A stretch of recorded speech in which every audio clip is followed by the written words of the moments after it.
영광스러운 삶 일곱 번째 시간입니다. 거룩하게 구별되는 삶이라는 제목인데요. 사실 거룩이라는 주제는 워낙 방대하기 때문에 오늘은 제한된 시간 속에서 간략하게 좀 살펴보겠습니다.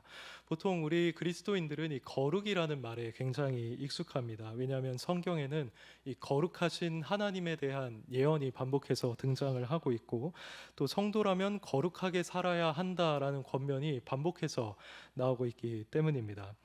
바울은 데살로니가전서 4장 3절에서 하나님의 뜻은 이것이니 너희의 거룩함이니라고 했습니다.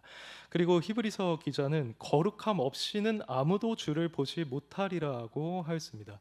근데 사실 오늘 우리가 읽은 이 본문 말씀도 성도의 거룩함을 강조하는 대표적인 구절 중에 하나입니다. 결정적으로 7장 1절에서는 성도가 하나님을 두려워하는 가운데 거룩함을 온전히 이루어가야 한다는 것을 명시하고 있습니다. 그런데 항상 바울은 성도들에게 무작정 너희가 거룩하게 살아라 라고 하지는 않습니다. 그보다는 성도들이 예수 그리스도 안에서 어떤 존재가 되었는지를 상기시켜준 이후에 그 정체성을 토대로 해서 그러므로 너희는 거룩하게 살아야 한다는 식의 논법을 이어갑니다. 이것은 보통 직설법에서 명령법의 움직임이다라고 보통 표현을 하는데요. 오늘 본문에도 그 논법이 뚜렷하게 나타나고 있습니다. 16절에서 18절을 보시면 바울은 성도가 어떤 존재인가, 그리고 어떤 약속을 받아서 누리고 있는 자들인가를 설명합니다. 그에 따르면 성도는 살아계신 하나님의 성전입니다. 왜냐하면 16절 하반절 말씀처럼 하나님이 성도들 안에 거하고 계시고 그들 안에서 두루 행하시기 때문입니다. 이것은 아시다시피 하나님께서 성령을 통해 우리 안에 이루어가는 일입니다. 그래서 바울은 다른 곳에서 너희가 하나님의 성전인 것과 하나님의 성령이 너희 안에 거하시는 것을 너희가 알지 못하느냐고 했습니다. 그래서 우리를 성령의 전이라고 자주 표현을 했죠. 이처럼 성도가 그 내면에 성령을 모시고 있는 성전과 같다고 한다면 그 사람은 당연히 거룩하게 살아야 할 것입니다. 또 바울은 18절에서 구약 성경을 인용해 가면서 성도란 하나님의 자녀가 된 자들이라는 점도 언급합니다. 여기서 그가 거룩한 삶을 역설하기 위해서 성도가 하나님의 자녀라는 점까지 상기시키는 것은 매우 적절한 일입니다. 왜냐하면 일반적으로 자녀는 부모를 닮기 마련이기 때문입니다. 하나님께서 지극히 거룩한 분이시라고 한다면 하나님의 자녀라고 불리는 사람들도 거룩해야 마땅합니다. 그래서 바울은 로마서 8장 14절에서 이런 말씀을 했습니다. 무릇 하나님의 영으로 인도함을 받는 그들은 곧 하나님의 아들이라고 했습니다. 곧 성령의 인도를 받아서 거룩한 삶을 살아가는 것이야말로 하나님의 자녀의 중요한 특징 중 하나라는 것입니다. 이처럼 바울은 성도가 그 안에 성령을 모시고 있는 성전이요 하나님의 자녀라는 사실을 언급하면서 고린도 교인들에게 거룩하게 살아갈 것을 강력하게 권면하고 있습니다. 아마 이 서신을 읽은 이 고린도 성도들은 자신들의 정체성을 기억하면서 다시금 거룩하게 살아가겠노라 결단했을 것입니다. 그런데 이 성도의 거룩한 삶이란 구체적으로 어떤 삶일까? 이것을 우리가 생각해 보아야 합니다. 보통 거룩하다라는 말에는 구별되다라는 의미와 또는 영적, 도덕적으로 깨끗하다는 의미가 공존하고 있습니다. 그래서 우리는 거룩한 삶을 추구할 때 항상 이 두 가지를 같이 지니고 나아가야만 하는데요. 흥미롭게도 오늘 우리가 읽은 이 본문에는 거룩한 삶과 관련해서 이 두 가지 특징을 보여주고 있습니다. 우선 첫 번째로 본문에서 바울은 성도가 불신자들이나 세상 사람들과는 근본적인 차원에서 구별된다는 점을 명확하게 보여주고 있습니다. 관련해서 14절을 한번 같이 읽어보겠습니다. 너희는입니다. 시작.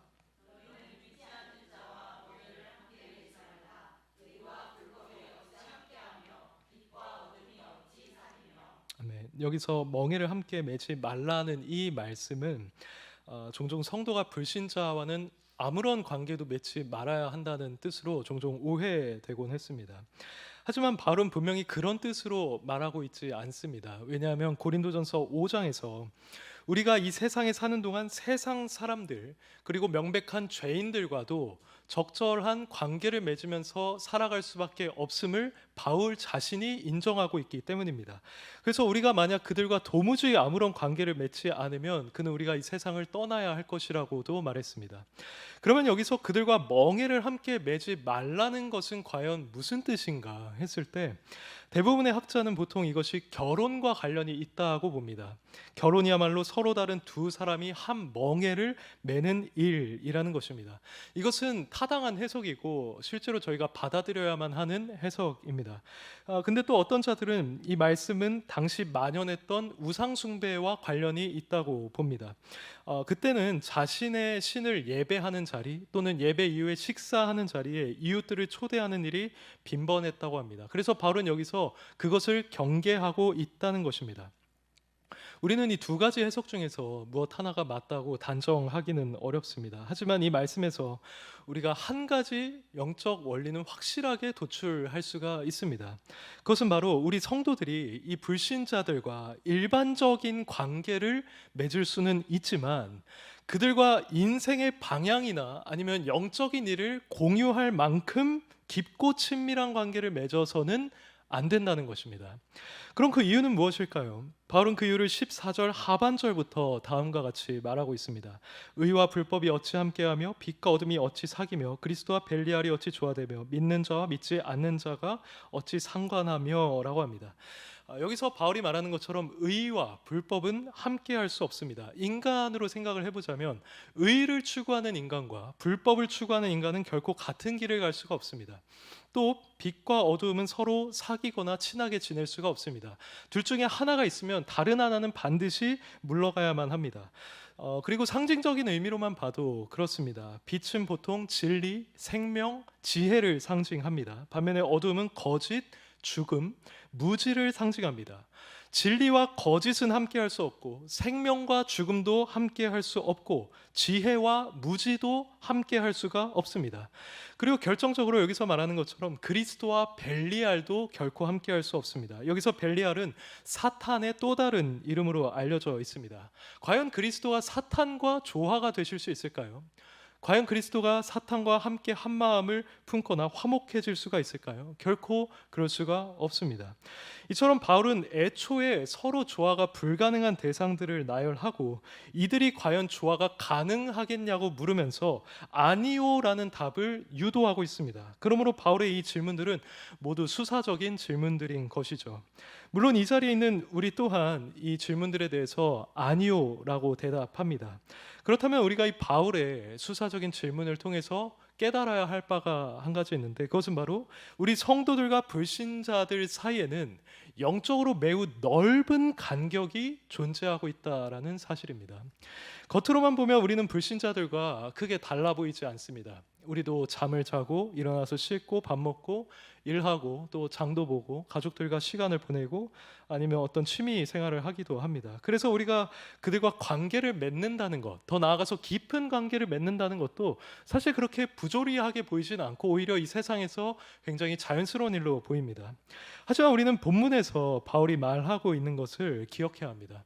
바울이 볼 때 우리가 불신자와 함께 멍에를 매는 것처럼 구속력이 있거나 아니면 깊은 관계를 맺고 한 방향으로 나아간다고 하는 것은 의와 불법이 함께하고 빛과 어둠이 사귀고 그리스도가 사탄이 조화되는 것만큼이나 부조리하고 또 모순적인 일입니다. 만일 우리가 이러한 바울의 말을 지금 잘 이해하지 못하거나 아니면 그건 너무 과도한 것 아닌가라고 생각한다면 그것은 우리가 우리 자신을 포함한 다른 사람들을 영적인 관점에서 바라보고 있지 못하기 때문일 것입니다. 앞서 말씀드린 것처럼 겉으로만 보면 우리는 그들과 큰 차이가 없어 보입니다. 그러나 영적인 차원에서 보면 엄청난 차이가 있습니다. 본문에서 바울은 그런 관점에서 우리를 바라보고 있는 것이고 이를 봤을 때 하나님 또한 우리를 그렇게 보신다고 추론할 수 있습니다. 이것은 우리가 조금만 깊이 생각해보면 금방 동의할 수 있는 내용입니다. 본문에 따르면 성도는 하나님의 성전이라고 했습니다. 하나님이 그들 안에 거하시고 그들 안에서 두루 행하신다고 했습니다. 그리고 하나님이 그들의 하나님이 되고 그들은 하나님의 백성이 된다고 했었으며 더 나아가 그들은 하나님의 자녀가 된다고 된다고 했습니다. 이러한 일련의 진술들이 결코 추상적인 것이 아니라 실제적이라는 것을 우리는 한번 생각해 보아야 합니다. 이것은 진실로 하나님이 우리 안에 거하신다는 겁니다. 그리고 우리 안에서 두루 행하시면서 우리 안에 선한 일들을 이루신다는 것입니다. 그리고 이 말은 실제로 우리가 그 하나님의 자녀, 하나님의 아들, 딸들이 되었다는 뜻입니다. 이것을 본문 말씀과 관련해서 우리가 생각을 해보자면 우선 우리는 바울이 말하는 이 의를 따르는 사람들입니다. 그분의 율법이 우리 마음에 새겨져서 우리는 자원하는 마음으로 그분의 뜻을 따르는 의를 추구하는 사람들입니다. 그리고 우리는 빛에 속한 자가 되었죠. 그래서 영적인 진리를 우리는 깨닫게 됐고 영원한 생명이 있고 순결함을 추구합니다. 그리고 우리는 사탄이 아니라 그리스도에게 속한 자들이 되었습니다. 그리스도께 영적으로 연합되었고 나는 죽고 이제 내 안에 예수가 산다라고 고백할 수 있을 정도로 그리스도와 가까운 존재들이 되었습니다. 하지만 이에 반해서 불신자들은 어떻습니까? 그들은 겉으로 봤을 때 우리와 크게 다를 바가 없어 보이지만 그들 안에는 하나님이 계시지 않습니다. 그들은 하나님과 어떠한 관계도 맺고 있지 않고 하나님께서 성도들에게 약속하신 축복과도 그 어떤 관련을 맺고 있지 않습니다. 오히려 그들은 하나님의 진노와 저주의 대상으로 여겨지고 있습니다. 그들은 이 의가 아니라 불법을 따릅니다. 즉 하나님의 법에 관심조차 없고 항상 그것을 어기며 살아갑니다. 또 그들은 어둠에 속해 있어서 영적으로 무지하고 죄악과 죽음의 영역에 속해 있습니다. 그리고 우리가 그리스도께 속해 있다면 그들은 벨리알 곧 사탄에게 속해 있습니다. 그래서 요한은 요한일서에서 죄를 범하는 자는 마귀의 자녀다라고까지 표현한 바 있었죠. 이것이 성경이 정의하고 있는 이 불신자들의 상태인 것입니다. 이처럼 영적인 관점에서 바라봤을 때 우리 성도들과 불신자들 사이에는 우리가 생각하는 것보다 훨씬 더 큰 차이가 있습니다. 우리가 이것을 인식하고 있지 못할 뿐이지 사실은 상상할 수 없을 정도로 큰 차이입니다. 바울이 빛과 어둠이라는 이미지로 표현하고 있듯이 성도와 불신자는 영적으로 완전히 대비되는 성격을 갖고 있다는 것입니다. 우리는 바로 이 심오한 차이를 알고 있어야 합니다. 우리가 그들과의 가치관, 인생의 목적, 삶을 살아가는 태도가 다른 것은 바로 여기서부터 발생한 현상들인 것입니다. 우리가 이 사실을 마음 깊이 인정할 때라야 비로소 이 믿지 않는 자와 멍에를 매지 말아야 한다는 바울의 말을 이해할 수가 있게 될 것입니다. 바울이 14절 하반절부터 말하는 내용을 다시 한번 생각해 보시길 바랍니다. 여기서 바울은 계속해서 불가능을 말하고 있습니다. 의와 불법이 함께할 수 없는 불가능, 그리고 빛과 어둠이 함께할 수 없는 불가능, 그리스도와 사탄이 함께할 수 없는 불가능입니다.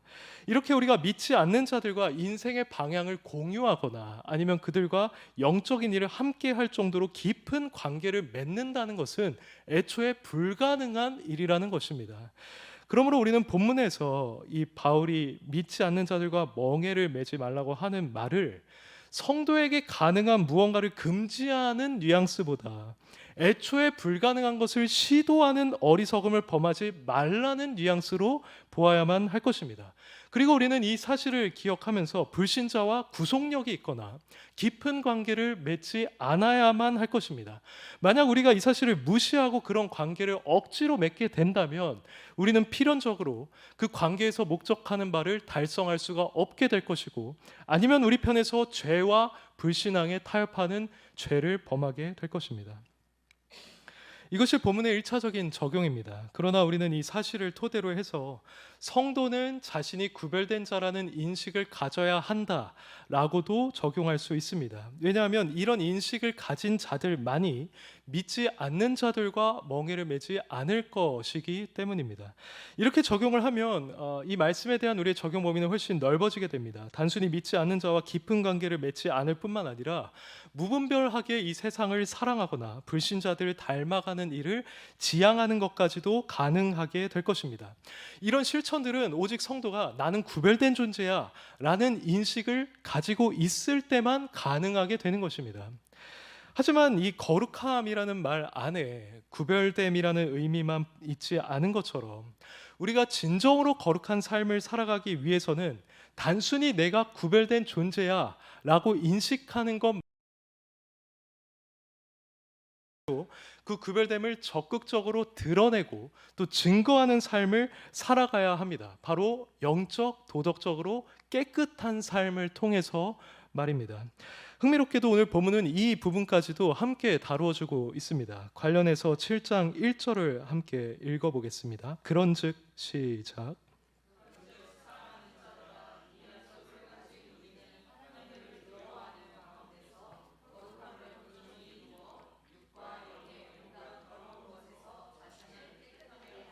아멘.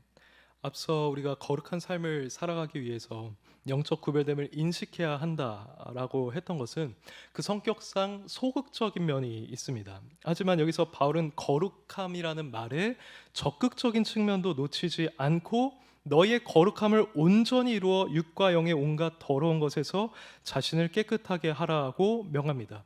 즉 자신이 단순히 구별된다는 사실을 인식하고 무언가를 지향하는 데서 그치지 않고 적극적으로 특정한 목표를 세우고 힘 있게 그것을 추진해 나가라는 것입니다. 그럼 구체적으로 우리는 이 적극적인 측면을 우리 삶 속에서 어떻게 실현할 수가 있을까요? 아시다시피 우리가 하나님의 뜻을 행하고 또 죄라고 알고 있는 것을 다 버림으로써, 그리고 예수님을 따라서 살아감으로써, 자신을 부인하고 성령의 열매를 맺음으로써 그렇게 할 수가 있을 것입니다. 근데 이와 같이 삶 속에서 우리가 적극적인 거룩함을 이루어가는 것은 우리가 필수적인 것이라는 사실을 기억해야 합니다. 왜냐하면 그는 앞서 말씀드린 것처럼 우리가 하나님의 성전이고 또 하나님의 자녀이기 때문입니다. 근데 거기서 더 나아가서 바로 그 거룩함이야말로 우리를 구원하신 하나님의 중요한 목적 중 하나이기 때문입니다. 이것은 오늘날 성도들 가운데서 많이 간과되고 있는 부분 중 하나인데요. 사실 성경은 이 거룩함이 구원의 목적이라는 것을 반복해서 밝히고 있습니다. 바로 에베소서 1장 4절에서 하나님이 우리를 예정하신 목적은 그 앞에서 거룩하고 흠이 없게 하시기 위함이라고 했습니다. 그리고 로마서 8장에서 우리를 예정하신 목적도 그 아들의 형상을 이루어가기 위함이라고 했었죠. 그리고 에베소서 2장 10절에서는 하나님께서 우리를 구원하셔서 새로운 피조물로 만드신 것이 선한 일을 위한 것이었다고 했고요. 디도서 2장 14절에서도 명백하게 우리를 구원하신 것은 우리를 깨끗하게 하사 선한 일을 열심히 하는 자기 백성이 되게 하려 하심이었다고 했습니다. 그런데 이렇게 우리를 구원하신 주된 목적 중 하나가 바로 거룩함이라는 이 사실은 하나님이 우리에게 성령님을 보내주신 데서도 우리가 분명하게 파악할 수가 있습니다. 하나님이 우리에게 성령을 보내신 데는 여러 가지 이유가 있었겠지만 그 중에서 가장 중요한 목적 중 하나가 바로 우리의 거룩함이었습니다.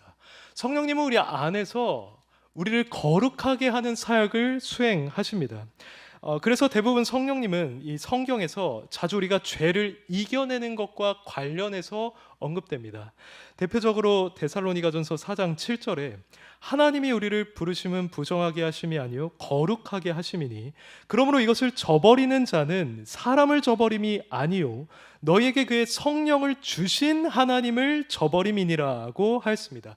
이 거룩한 삶이 하나님의 목적과 관련이 있다는 것입니다. 그리고 이 말씀 외에도 바울은 다른 곳에서 우리가 성령을 따라서 행할 때 육신의 소욕을 이루지 않는다고 했고 영으로서 몸의 행실을 죽여야 한다고도 말했습니다. 그리고 구약에서 이 성령의 내주를 분명하게 예언했던 에스겔도 그 성령님이 우리 안에서 하나님의 뜻을 행하게 할 것이다. 그분의 율례와 규례를 행하게 하여서 거룩하게 하실 것이다 라고 예언한 바 있습니다. 그러므로 만약 여러분 안에 명백한 성령의 역사들이 존재한다면 여러분은 여러분 내면에 성령님이 함께 하심을 확신하실 뿐만 아니라 이 성령님을 모시고 있는 여러분을 향한 하나님의 뜻은 바로 여러분의 거룩함이라는 사실도 함께 확신하셔야 합니다. 그리고 오늘 본문에서 말하는 것처럼 거룩함을 온전히 이루어 가기를 추구하셔야만 합니다. 여기서 온전히 이루어라고 번역된 단어는 에피텔레오라는 단어인데요. 본래 완성하다 그리고 완전함에 이르기까지 수행하다 라는 의미를 갖고 있습니다. 그러니까 여기서 바울은 우리가 완전하게 거룩하게 되는 것을 목표로 삼고 나아가야 한다고 말하는 것입니다. 물론 이 말씀이 우리가 이 세상에서 완전하게 거룩하게 될 것을 암시하고 있는 것은 아닙니다. 그보다는 우리가 이 거룩함이라는 주제와 관련해서 일정 수준에 만족하지 말고 완전함을 향해서 계속해서 나아가야 한다라는 뜻을 전해주고 있는 것입니다. 하나님의 말씀은 항상 우리에게 이렇게 완전한 기준을 요구합니다. 예수님이 이렇게 말씀하셨죠. 하늘에 계신 아버지의 온전하심과 같이 너희도 온전하라고 했습니다. 그리고 앞에서 제가 읽은 말씀처럼 우리를 부르신 하나님이 거룩하신 것처럼 우리도 모든 행실에 거룩한 자가 되라고 합니다. 근데 안타깝게도 오늘날 많은 그리스도인들은 이 기준을 상당 부분 하향 평준화 시킨 것으로 보입니다. 이들은 이 성경의 기준을 따라서 완전함에 이르기까지 그 거룩함을 열렬히 추구하기보다는 그저 자신의 상태에 안주하거나 죄와 타협하거나 아니면 세상과 크게 다르지 않은 모습으로 살아갑니다. 그리고 그것을 전혀 문제로 여기지 않고 오히려 열심히 거룩함을 추구하는 사람을 보면서 유별나다고 비판합니다. 이들은 적당히 믿음을 고백하고 주일에 교회에 나와서 예배하는 것만으로 충분하다고 생각합니다. 이들에게는 거룩함을 위한 분투나 죄를 짓고 애통해하거나 자신의 몸을 쳐서 복종시키거나 자신의 마음을 세심하게 살피고 성결하게 하려는 자세를 찾아보기가 어렵습니다. 그렇다면 왜 오늘날 이 그리스도인들 사이에서 성경이 명백하게 말하는 완전함을 향한 그 거룩함을 추구하는 모습이 찾아보기 어렵게 된 것입니까? 오늘 말씀에 바로 그 힌트가 있습니다. 바울은 하나님을 두려워하는 가운데 거룩함을 온전히 이루라고 하였습니다. 하지만 오늘날 많은 성도들은 하나님을 두려워하지 않습니다. 왜냐하면 여러 가지 영향에 의해서 그들의 신론이 잘못되어 있기 때문입니다. 그들은 하나님의 성품 중에 사랑과 자비로우심만을 강조하다가 하나님의 이 거룩하심과 어미하심에 대해서는 망각하고 말았습니다. 이러한 교회의 현실을 잘 분석하고 비판한 데이비드 웰스라는 저명한 신학자가 있습니다. 그가 이런 현상에 대해서 이렇게 말했습니다. 그 존재상으로 어미하시며 거룩하신 하나님이 거룩하심에 한계가 없으시고 사랑에 있어서도 제한이 없으신 하나님이 바로 현대 복음주의 세계에서 사라졌다. 그 자리에 겉모습은 화려하지만 도무지 맥이 없는 새로운 하나님으로 바뀌었다. 이 새로 등장한 하나님이 갖고 있는 도덕적 목적이라는 것은 우리 눈에 맞게 무시하고 협상할 수 있는 상냥한 충고의 수준이며 그분의 말씀이라는 것도 단지 자신의 말만 듣기를 원하는 사람들의 장난감일 뿐이다라고 했습니다. 이것이 오늘날 많은 그리스도인들이 처해 있는 영적인 현실이고 분명히 언젠간 우리가 개혁해야만 하는 부분입니다. 그래서 우리는 이러한 현상들을 두고 기도해야 합니다. 그리스도인들 가운데서 하나님에 대한 경외심의 부재로 인해 거룩함에 대한 이 분투가 사라지고 그 영적인 수준이 하향 평준화된 것에 대해서 우리는 애통해야 하는 마음을 가지고 이 시대를 분별할 수 있어야 합니다. 그리고 우리 자신이 먼저 이 하나님의 성품을 바르게 알고 그분을 적절하게 두려워하고 경외하는 가운데 우리의 거룩함을 온전히 이루어 가야만 할 것입니다. 그러므로 사랑하는 성도 여러분, 이것을 위해서 먼저 여러분을 향한 이 하나님의 뜻은 단순한 거룩함이 아니라 완전한 거룩함이라는 사실을 기억하시길 바랍니다. 그리고 이것이 비록 이 세상에서 이루어지지는 못한다고 할지라도 그것을 여러분의 개인적인 목표로 삼고 주님께서 다시 오시는 날까지 그 완전함을 추구해 나가시기를 바랍니다. 음란이나 폭력이나 게으름이나 술이나 방탕함과 같은 여러분의 육적인 죄악뿐만 아니라 교만, 시기, 미움, 분노, 원망, 불평, 불신앙과 같이 여러분의 영혼과 관련된 죄악들도 조금도 여러분에게 틈타지 못하게 하시기를 바랍니다. 하나님께서 여러분의 몸과 마음을 다 감찰하고 계시다는 사실을 기억하셔야 합니다. 하나님이 여러분의 아주 작은 죄악도 슬퍼하신다는 사실을 기억하셔야만 합니다. 여러분이 이 사실을 기억하면서 나아가실 때 분명히 여러분 안에 계신 성령님이 여러분으로 하여금 그 거룩함에 있어서 진보할 수 있도록 도와주실 것입니다. 그래서 우리는 시간이 흘러도 그냥 동일한 수준에 머물러 있는 것이 아니라 점점 더 우리를 구원하신 그 예수님을 그리고 하나님을 닮아갈 수가 있게 될 것입니다.